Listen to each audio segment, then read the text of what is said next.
naamantay maayo nga pangulo, we will follow them. so masunod ta. If you're a wife, So ikaw asawa, you know it's much easier to follow a godly man. so mas kinahanglan nga din masunod ta ngadto sa usa ka Dios nun nga bana. But God is perfect. Panang Dios higpit. So we should desire to serve Him. So atog yung tinghuaon nga din moalagad ta ngadto kaniya. That our heart would be fully devoted to God. So kinahanglan nga atong kasing-kasing tibuok gyud nga din nagasunod ngadto kaniya. Amen. Amen. So Jesus speaks to the church in Smyrna. So ang Dios luwa diha sa simbahan sa Smyrna. And one of the things He says, So usa ka butang nga yang giingon, be faithful unto death, so pag matinud-anon hangtod sa kamatayon. and I will give you the crown of life. Kaya kung maghahatag kanimo og koronas kinabuhi. You know there are 7 churches in So Revelation, nakabalo ba ta adunay si pito ka simbahan diha sa Pinadayag? and 5 churches O ang 5 niini ka simbahan. received a rebuke from Jesus. So kinigi padlong ni Ginoong Hesus. But there were 2 churches that did not. Apan dunay duha ka simbahan nga wala niya wa say kasumbong. Jesus spoke to this church, So si Ginoong Hesus nagasulti ni ining maong simbahan. and He had no rebuke for them. O wala gayon siya di kasumbong niini. He said, I know your poverty, So nakabalo siya sa iya nga kawaladon. but spiritually you are rich. Apan sa espirituhanon nga bahin siya dato. Be faithful to death, Pag matinud-anon hangtod sa kamatayon. and I will give you the crown of life. Kaya ko maghahatag kanimo og koronas kinabuhi. Do you understand Come on, nakasabot ba gid mo? that every one of us Nga matag usa ka nato. will receive the crown of life Nga magadawat sa koronas kinabuhi. when we get to heaven? Nga diin kita moadto na sa langit. We are running the race. Kita nagadagan diha sama sa lumba sa We kinabuhi. are living this life Kita nagakinabuhi di ining kinabuhi for eternity. para sa walay katapusan. We only have a few years on this earth. So, posible nga diin jutay ra natong katuigan din sa yuta. Some of you here are older in your years. So, uban ka nato mas idaran kay ka nato. Just yesterday you were a child. So, dili pareha sa kagahapon nga din bata pa. But what you do for God Apan unsa may atong buhaton para sa Ginoo? will last for all eternity. Para nga diin kini mulungtad sa walay katapusan. Jesus said to lay up for yourselves treasure in heaven. So ingon si Ginoong Hesus, ayaw ka mo pagtigom o pahandi dinhi sa langit kundi dinhi sa yuta kundi dito sa langit. Is your heart focused on the Lord? So imo bang kasing-kasing naka-focus ba gyud ngadto sa Ginoo? Or are you carried away with the cares of this life? So kining ato pa nga gining gidalag nabugatan na ta diri sa kalibutan. I want you to know today, So gusto ko nga masayod ka mo nining adlaw. God is looking for faith and obedience. So ang Dios nagatan-aw nangita sa di sa matinuohon o mo tuman. He is looking for those who will love His Son. So siya nagatan-aw nagapangita nga nagahigugma sa iyang bugtong anak. A church who will serve Him with gladness. So simbahan nga diin nagaalagad nga diin dunay kalipay ngadto kaniya. Amen. So Amen. let's read the scripture and then we will pray. It's a little bit of a lengthy passage. I'm just going to read it all. Okay, I'll let you. Revelation chapter 2, verse 8 through 11. To the angel of the church in Smyrna write, these are the words of Him who is the first and the last, who died and came to life again. I know your afflictions and your poverty, yet you are rich. I know the slander of those who say they are Jews and are not, but are a synagogue of Satan. Do not be afraid of what you are about to suffer. I tell you, the devil will put some of you into prison to test you, and you will suffer persecution for 10 days. Be faithful even to the point of death, and I will give you the crown of life. He who has an ear, let him hear what the Spirit says to the churches. He who overcomes will not be hurt at all by the second death. Pinadayag, Kapitulo 2, 8 ngadto sa 11. Ug ngadto sa manulunda sa Iglesia sa Smyrna, isulat mo kini. Mao kini ang mga pulong niya nga mao ang sinugdan ug ang katapusan, ang namatay ug ang nabuhi pag-usab. Maybe, nasayod ako sa imong kasakit ug sa imong kakabos. Apan dato ikaw ug sa pagpasipala kanimo hinunua. Pagpasipala kanimo sa mga na nag-ingon nga sila mga Diyo, apan dili di ay hinunua, sinaguga sila ni Satanas. Jis, ayaw kalisani ang mga butang nga sa dili madugay imo nang pag-atuson. Tanawa ang uban kaninyo, hapit na ibanlod sa yawa ngadto sa bilangguan, aron masulayan kamo o pagkasakiton kamo sulod sa napulo ka adlaw. Himua ang pagkamaunumon kanako bisan pa sa kamatayon, o hatagan ko ikaw sa purong-purong sa kinabuhi. Ang adunay idulungog kinahanglan magapatalingog sa sulti sa Espiritu ngadto sa mga iglesia, kaniya nga madaugon walay gahom sa pagdaot kaniya ang ikaduhang kamatayon.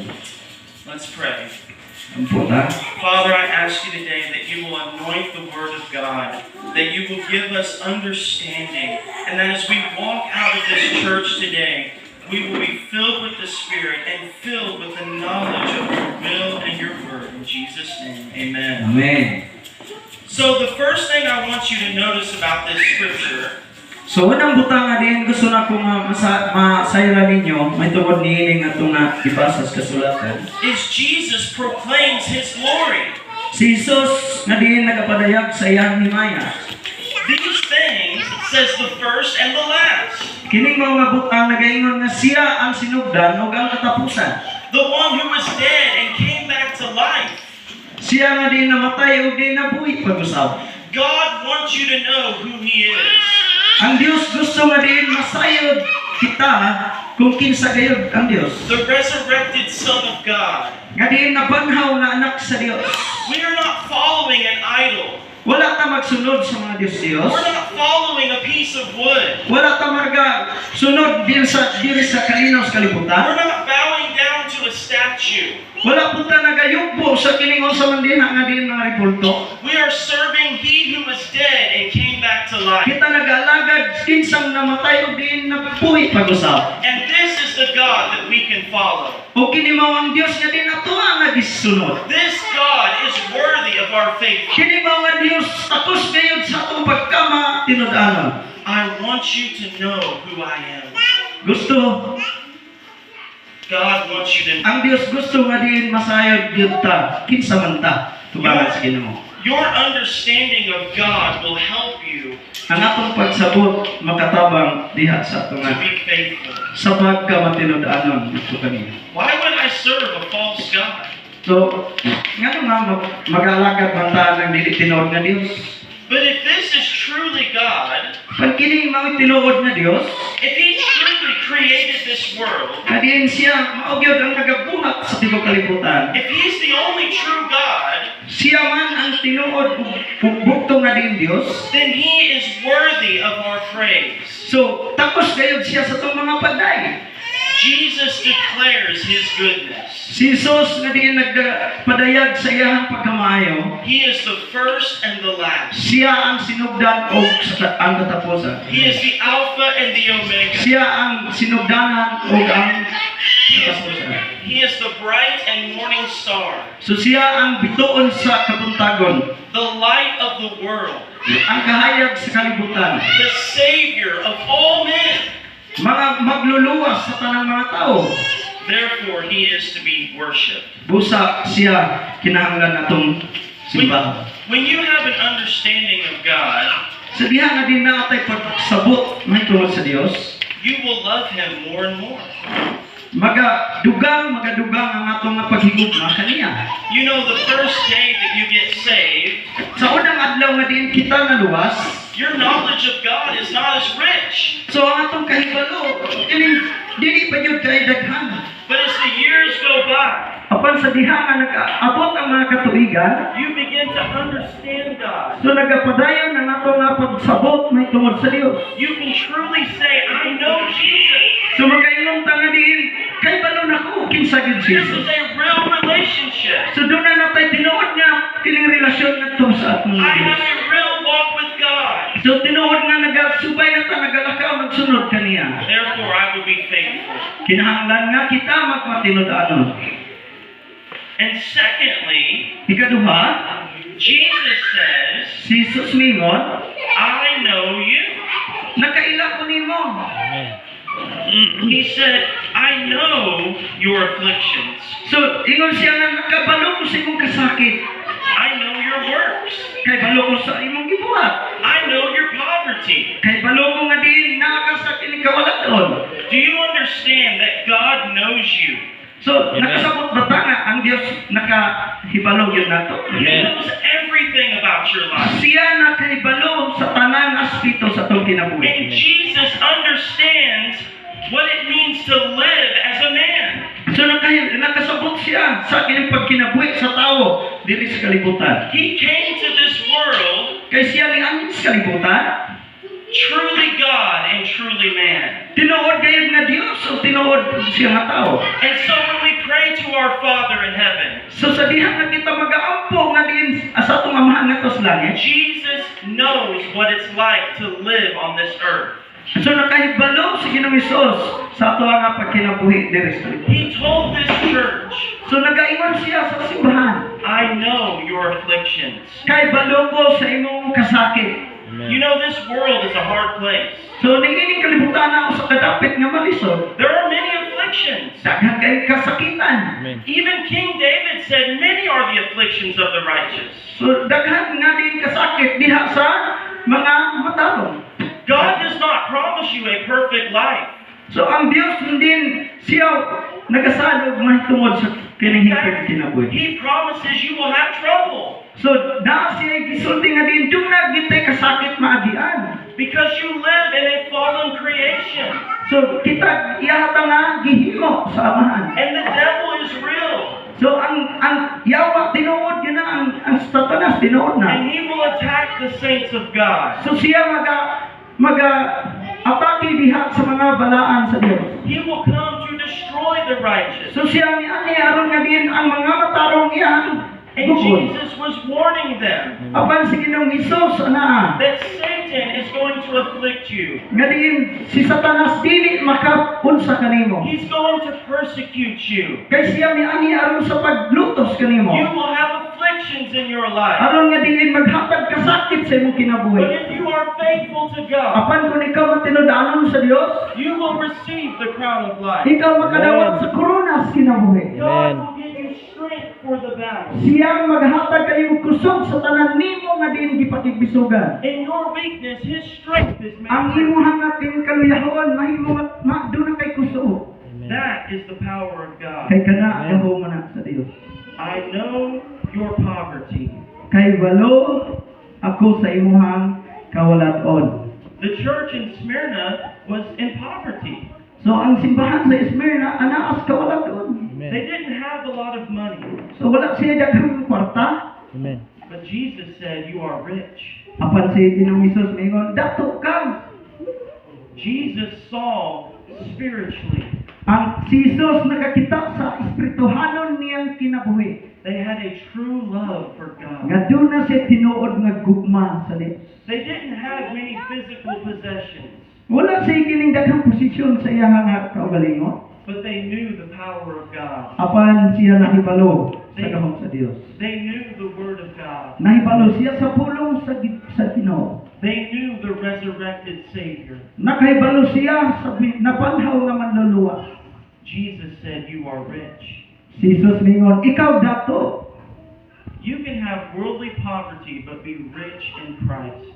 So, mahimo nga diin diri sa kalibutan nakas kawaladon, pero dato ka diha ni Kristo.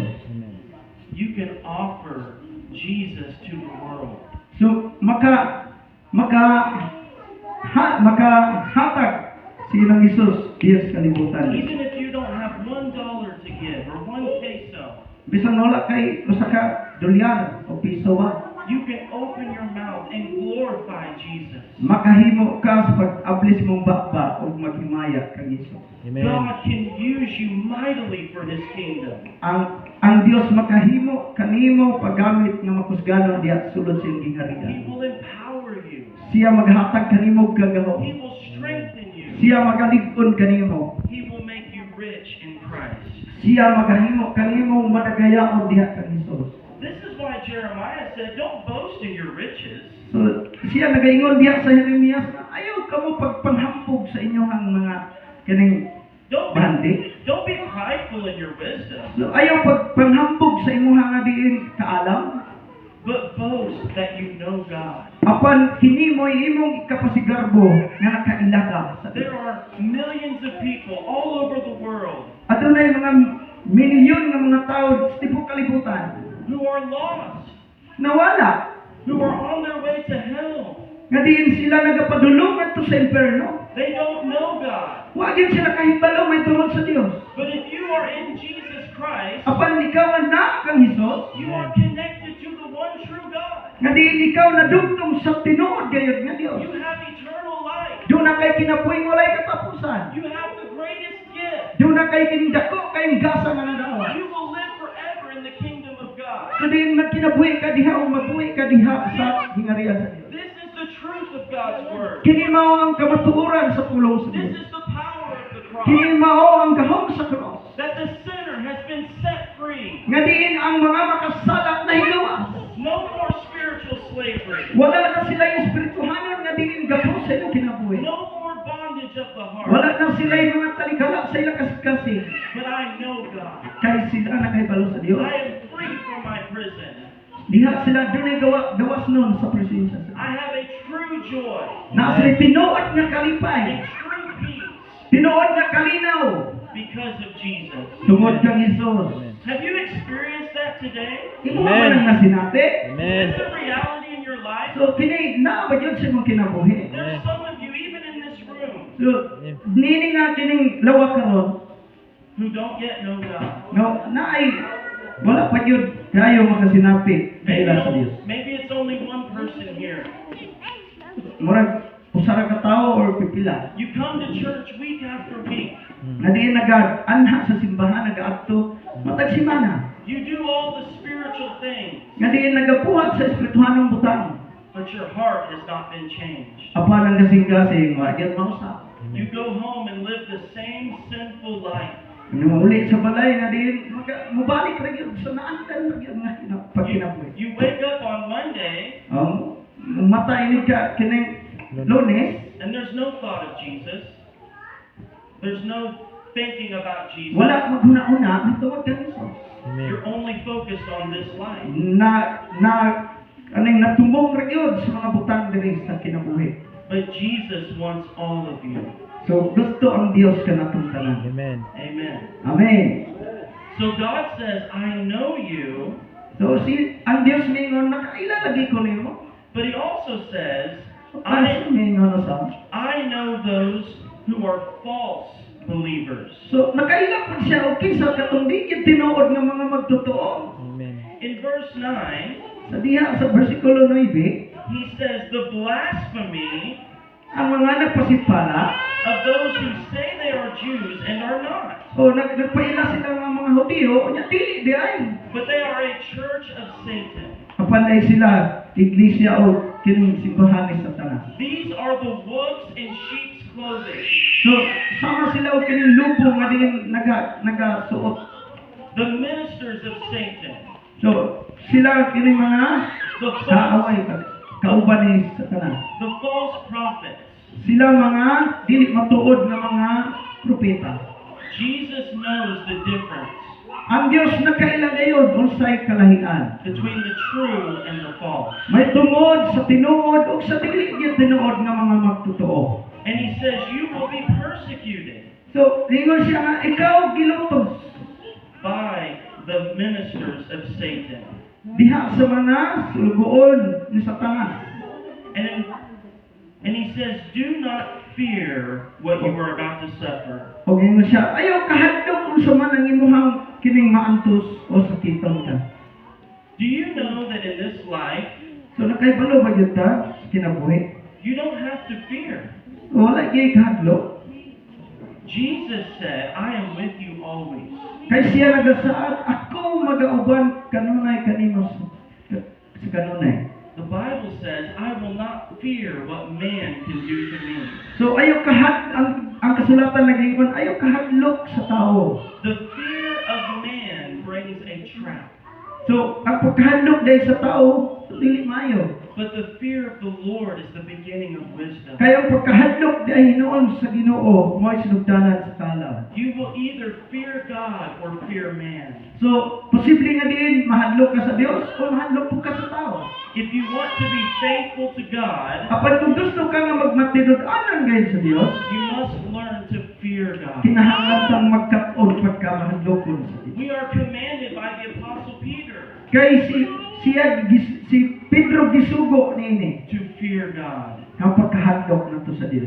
Isaiah said that Jesus would have the fear of the Lord. So sa Isaias ginan nga rin pagbutang o kahadlok sa imong kasing-kasing. Ecclesiastes 12 and 13.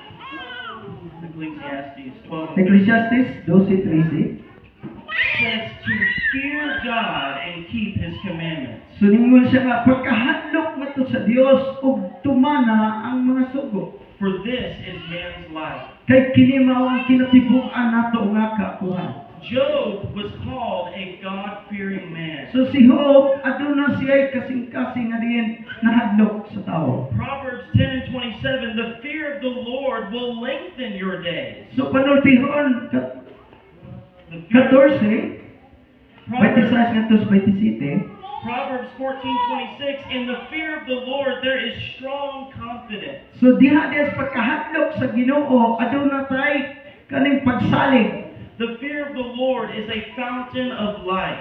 So ang pagkahadlok dahil sa Dios sama sa kining To fountain turn, sa kinabuhi. to turn you away from death. Nga diin mahigawas tagikan sa kamatayon. The church today has lost the fear of God. Kay ang kasimbahanan karon nagkawala ang pagkamadlokon diya sa Dios. So many believers have lost their reverence and respect for God. Kay daghang mga magtutuo wala nagitahod og respeto ngadto sa Dios. But the Bible says, by the fear of the Lord you will leave evil. Apan ang kasulatan nagingon nga ang pagkahadlok gayud sa Dios kinahanglan nga mahilikay ta diha sa kadautan. The fear of the Lord is to hate evil and respect God. Kaya kahadlok dahil sa Dios imo natin kasilagan ang dautan unya mo tamot ta ato sa Ginoo. Understand the holiness of God, Kinahanglan ta makasabot sa pagkabalaan gayud sa Dios. the goodness of God, Sa pagkamaayo gayud sa Dios. that God is a consuming fire, Kaya ang Dios usa siya ka nagaot-ot nga kalayo. that He dwells in light that's unapproachable, Kaya diin siya nagapuyo din ha sa kahayag o diin maduol. that no man can see His face and live. O wala gyud tao nga diin makakita siyang naong nga mabuhi. In the Bible, when people encounter God, Diin diha sa kasulatan they would fall to their face nga diin siyang nagatago siyang naong. in godly fear. Uban ang pagkamahadlokon sa Dios. See, God wants us to know Him as a Father. So kinahanglan din kang mahibalo. Mali siya mahal. But you first Kinahanglan na must have a healthy fear of Almighty God. adunay gyud tay maayo nga diin kondisyon sa pagkamahadlokon sa ato nga I want to Diyos tell nga you pagka. that judgment is real. Kaya ang paghukom tinuod kayo. God does not desire for you to go to hell. Ang Diyos wala gyud man siya mangandoy nga diin ikaw ibutang nga sa But impierno. hell is a real place. Aduna siya kining saktong dapit. Jesus warned about it more than any other person. Nga diin siya nagapasidaan Jesus said it was a furnace of fire. diha sa kalayo. Hell is God's justice. So ang impierno usa siya sa makiangayon nga diin paghukom sa Dios. Because God will judge sin. Kaya ang Diyos iyang hukman ang sala. That's why He warns the church to remain faithful. So, mao kini nga diin siya nagapasidaan sa simbahan nga kinahanglan magpabilin tan nga tinud-anon. To keep your love for Jesus. Nga diin ang atong gugma ato ang tipigan gayud diha kang To Ginoo. keep your eyes on the Nga cross. atong mga mata atong ipunting diha sa krus. Don't be distracted by the Nga world. dili tan diha madisturbo. Don't let the devil drag you away Dili from na God. tutugutan nga diin ang kaaway iya tang nagbitaw ni pahilayo. Be faithful unto death, Magmatinud-anon ta hangtod sa kamatayon. and He will give you the crown of Kay life. siya magahatag kanatong korona sa kinabuhi. Would you die for your faith? So, Would you die for Jesus? so willing ba ka, wandang ba ka din mamatay diha kang Ginoong Hesus? Where is the Christian who will stand up for their faith? So, diha sa Kristohanon, nga din nagamubarok pa gyud diha siyang pagtuo. Yes, Who Lord. will boldly say, I belong to Jesus. So si Pablo mingon siya, ako ana-ana ni Kristo. I'm not going to hide my light. So wala gyud siya magatago siya ko galing. I'm not going to be ashamed of my faith. So wala siya din mag-ikakaulaw ang iyang pagtuo. I will declare the works of God. So iyaha gyud nga gipadayag ang ginang trabaho sa Dios. God wants us to be faithful even to the point of death. So ang Dios gusto nga din magtinud-anon kita bisan pa ngadtos puntos kamatayon. We see this with Stephen. So nakakita ta nga niining maong pito. He was the first recorded martyr in the Bible, So kinsa man ang asiadan in the New Testament. diha sa kining bag-o nga tugon. Stephen was a man of God, So si Stephen, usa ka tawo diha sa Dios, full of the Holy Spirit, puno sa Espiritu Santo. and he preached a message So siya nagawali diha sa misay of righteousness, o mataro. and it made the crowd angry, So ang mga doon sa mga katawhan nasuko kaniya. and they dragged him out of the So city, siya gibira, gipalayo diha sa. and they began to stone him. So nagsugod sila sa paghapak og bato ngadto kang Stephen. Even there, Stephen was faithful. Apan bisan pa sa mao kahimtang siya nagpabilang matinud-anon. The grace of God was strong. So ang grasya sa Dios silabihan. In the midst of his persecution, So diha taliwala sa iyang kasakitan, he looks to heaven, siya miyahat sa iyang mata ngadto sa langit, and the heavens open, o ang langit table. and he sees Jesus standing at the right hand O of God. nakita niya si Ginoong Hesus nga diin nagabarog. And it says he cried out, O siya mayon og mising mituaw kayo. Lord, don't lay this sin to their charge. So mayon siya ayaw pakasada kining mao mga tawhana. Just as Jesus said on the cross, So mao po ni ang gihimo ni Ginoong Hesus og gisulti dito sa cross. Father, forgive them. They don't know what they're doing. Amahan pa sa iluwa sila kay balo silang gibuhat. He was faithful even to death. So siya nagmatinud-anon bisan pas kamatayon. Some of you may experience persecution. Uban pipila ka nato nga diin na kasinati kung mga We kasakitan. don't know what tomorrow holds. So wala gyud ta kay balo sa atong ugma. In China, Christians are greatly persecuted. So ang diha sa kining Kristohanon do na gyud. In the Philippines, you have freedom to worship God. So diri sa Pilipinas aduna tay kagawasan sa pagsimba pero dito sa China wa gyud. But there may come a day Apan sa diha ang adlaw where you will be persecuted. maabot jud na nga di makasinapi ta nga And kasakitan. even then, God says, be faithful. Apan bisan pa ni ana niya When you ang Dios decide- nga pagmatinud-anon.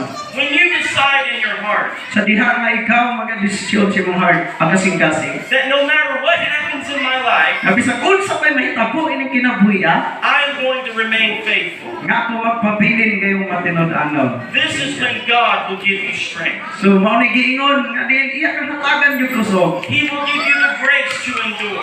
Siya magahatag kanimo grasya. He will give you the power to Siya overcome. magahatag kanimo gahom pag latas. He will empower you by His Holy So Spirit. siya magahatag kanimo gahom pinagi sa Espiritu Santo. So don't fear man, but fear God. Ayaw yung kahadloki ang tao, pas kahadloki ang Diyos. Amen. Amen. I want you to know, God is not looking for talent or gift. Gusto ko nga kining mahasayod ko. Ang Dios wala biya magtan-aw lamang sa ato nga talento, abilidad ug gasa. He's not looking for the youngest or the oldest. So wala siya magtan-aw sa mga yang paboran ng mga katanon kaysa kining He's gulang na. looking for the one who is faithful. Apan siya nangita sa matag usa nga diin matinud-anon. The one who will love his son. Kinsa nga diin nahigugma pagayo siyang butong anak. A true love for Jesus. Nga tinuod yung nahigugma kang Hesus. Amen. Amen. Hebrews 11:6. Without faith, it is impossible to please God. Hebrehanon Kapitulo 11, versikulo 6, nga kung walay pagtuwa, yun magkapahimot sa Dios. John 14:15. If you love me, keep my commandments. Juan 14:15, kung nahigugma mo kanako, tando-tanduwa kong sugo. Faith and obedience. Mao ba to? Nga kinahanglan ng tuo ta ug mutahon. See, we are not saved by our good works. So, dili ta nga luwas atong pinaagi sa tumayong kining buhat. We're saved by God's grace. Kita giluwas diha sa grasya sa Dios. It's a free gift that comes by faith. Kini siya wagay bayad nga gasa sa iyang miduol ta pinaagi sa pagtuo. But because we are saved, now we serve God. Kay kita giluwas man ta karon atong malagaran ng Dios. Because we are a tree of righteousness. Kay kita usa nga diha sa pagkamatayon. We will bear good fruit. Og magadalata diha og bunga. The love of God. Gugma sa Dios. The joy of the Lord. Kalipay sa Dios. The peace of God. Dunay kalinaw diha sa Dios. The kindness of God. Pagkamalungo, pagkamayo. Power of God. Gahom sa Dios. The character of Christ. Nga diin iyata nga atimanon. Working in our life. Nga diin magalihok sa atong kinabuhi. This is what the Spirit of God does. Kay mao ni ang gibuhat sa Espiritu sa Dios sa atong kinabuhi. 1 John 2 verse 3. Unang Juan 2:3. He who says he knows him Siya mayon na kahibalo siya. and does not keep his commandments is a liar. So wala siya magatuman sa sugo kay siya bagakon man. And the truth is not in him. Ang kamatuoran wala kaniya. If you say you know God, Kung maingon ta nga diin nakaila ko sa Dios, but you're living in unrepentant sin, apan nagkinabuhi di ay gyapon ta nga wala ta mubiya sa tong sala. the Bible says you're a liar. So ang kasulatan nag-ingon bakakon ka. Repentance and faith is the gospel. Pag hinulsol o ang pagtuo, mayong balita. To turn away from sin Nga mubiya ta sa tong sala. and to turn to God. O mubalik ta ngadto sa Dios. Amen. Amen. Even a Christian will have sin, Bisan ang Kristohanon makasala. but they will not live in sin. Apan dili ta magpabilin sa tong When sala. they fall, Kasabihan nga mahulog ta, they will get right back up. kinahanglan ta mo barog o diin atubangan. And your heart continues to grow. O ang atong kasing-kasing magpadayon is pagtubo. You are stronger today than you were yesterday. So, kini magmakusganon ta karon. You will be stronger tomorrow than you are today. So, magmakusganon ta kagahapon hangtod karon. Your whole life, you will grow in the strength and the knowledge of God. Sa atong kinabuhi inalang mapaduol ug ngayon nalig-on diha sa gahom ug kusog sa Dios. Until the day that you go to heaven. Adin, pardon. Until the day that you die. Hangtod nga diin kita kuhaon sa Dios. So God wants us to live a crucified life. So, gusto sa Dios nga diin kita magkinabuhi sama sa gilansang kauban ni Ginoong Hesus nga Let's kinabuhi. go to Colossians chapter 3. This is my last scripture. Ato nga bliya ato nga kasulatan diya sa Galacia kapitulo 3. May katapusan nga bersikulo. Verse 1. Bersikulo 1. Since then you have been raised with Christ. Set your heart on things above, where Christ is seated at the right hand of God. Set your mind on things above, and not on earthly things. For you died, and your life is now hidden with Christ in God. 1 through 3. May Colossians chapter 1 at chapter 3 verse 1.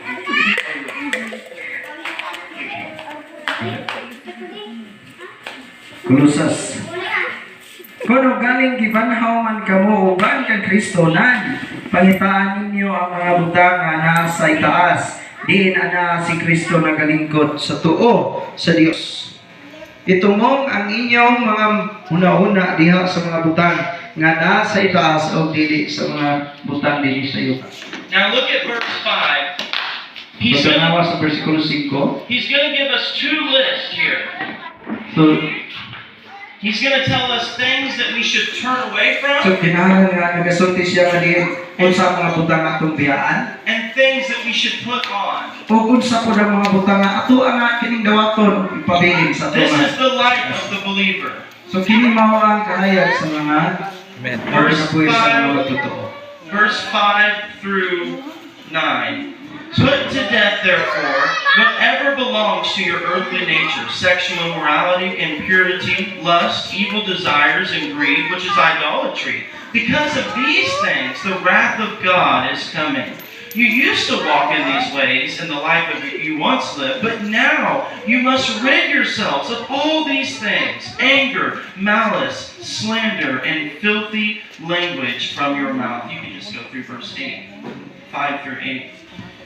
Busa patya ninyo ang mga yutanaong butang diha sa sulod ninyo, paghihilawas, mahugaw, pangibog, nga odod-nod, daotang tinguha, ug ang kadalo nga mo'y pagsimbag mga Diyos-Diyos. Tungod niining mga butanga, ang kapungot sa Dios nagaabot diha sa mga taong masupilon. Siti, niini kamo usap sa nagawi kaniadto sa pag nagkinabuhi pa kamo ni ining mga butanga. Utso apan karon kinahanglan isalikoy ninyo kining inyo tanang mga butanga, kasuko, kapungot, pagkama, dinauton, pagpasipala ug ang mahilas nga sinultihan sa inyong bapa. Notice how he says, because of these things, the wrath of God is coming. Verse 6. So ningon siya nga tungod niining maong mga butanga ang kapungot sa Dios magaabot kanila. The evil desires that you have.